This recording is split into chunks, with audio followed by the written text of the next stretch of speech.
Hey guys, welcome to the show. Today is June 26, 2018. The first news of summer 2018, starting to get pretty hot in the studio. Might have to turn the news back to the pool like I did a few summers ago. In this week's news, we have a review of the 7 Artisan's 35 f2 Leica mount lens.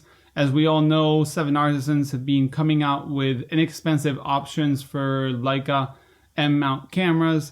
And the 35 f2 is one that's supposed to compete with a Summicron, which is actually my favorite lens on my Leica. And this review is on film, so no digitals or, quality with digital photography, but film, which always renders a little differently. So if you're interested in this, you can go to Japan Camera Hunter, and he's got the article there. A lot of interesting information there comparing a Summicron and the 7 Artisans lens. From Lomography, as usual, we have a new Kickstarter campaign to launch their Diana Square Instant Camera.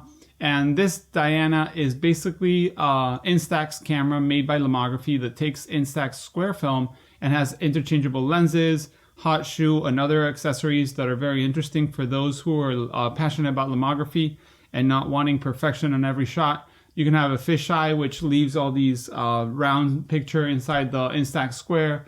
They have different lenses that vignette more or less depending on what you use.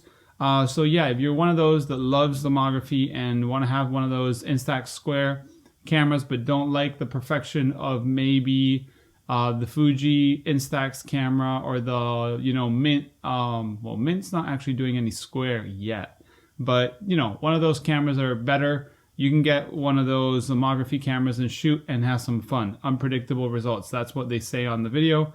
And that's probably what you'll get with some of their Lomography cameras. But still, great to see Lomography keep on pushing the instant market with this new Diana. Talking about quality, we have an article that's pretty interesting about the moon pictures in there. The first, I think, close-up moon pictures taken from space. And this was around the 1960s when they were trying to figure out where to land the moon mission. And they actually took these amazing quality pictures of the moon, or the surface of the moon, to figure out where to land. But they didn't give the public or the general public the results. They actually applied some degradation to the images, some noise or grain or whatever you want to call it. So nobody would really know how good their pictures were. So we could say that NASA applied one of those Instagram filters with dust and little blotches and stuff around the image to make everyone think that their images weren't that good when they were actually pretty superb for the time being. I think I read it was 1968 when they took these pictures.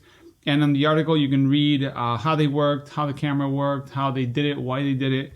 And I think it's pretty interesting to see, considering the last week's news about the U-2 plane, the spy plane that's still using film currently.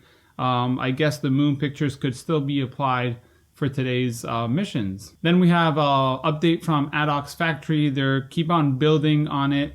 As we all know, Adox is building a new little film plant to produce their own film and I think even paper in Germany. And they're moving the Ilford, Switzerland machinery all the way there so they can start making film as soon as possible. So that's good news. If you want to check more, there's more on the link below.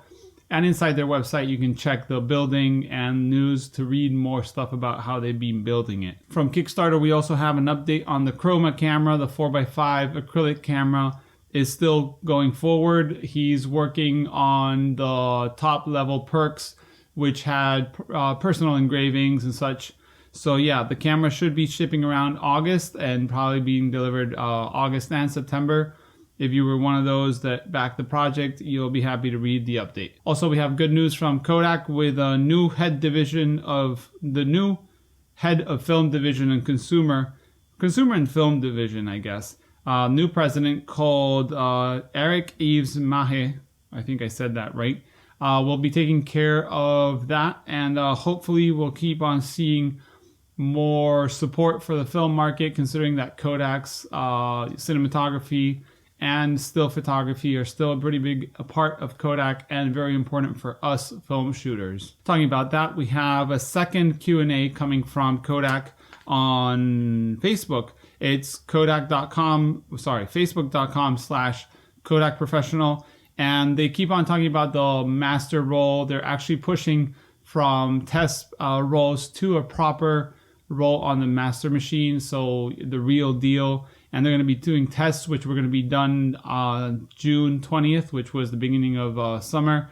And hopefully it worked, and we will hear some more news in the following weeks. But things are getting closer, and we all can't wait for that 35 and Super 8 and 16 millimeter Ektachrome to be back in the market. I've also talked about this before, but I still think it's very interesting. Alvandi, the camera from Iran, has been building technical 4x5s and technical solutions for cameras all the way from Iran, and he built one to send to New York to a photographer I really enjoy. If you guys want to know who it is and how he shoots, I really like his work. It's architectural mostly, and this camera was sent to him, and there's more things. There's an optical viewfinder with diopter correction and stuff.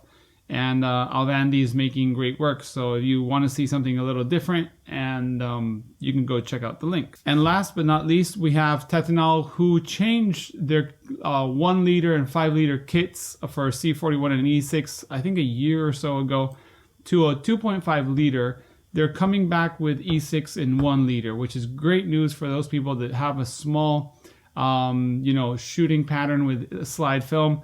You don't have to wait to have a lot of slide film to develop. As we all know, slide film has a very short lifespan where it's looking amazing, and then it starts degrading pretty fast.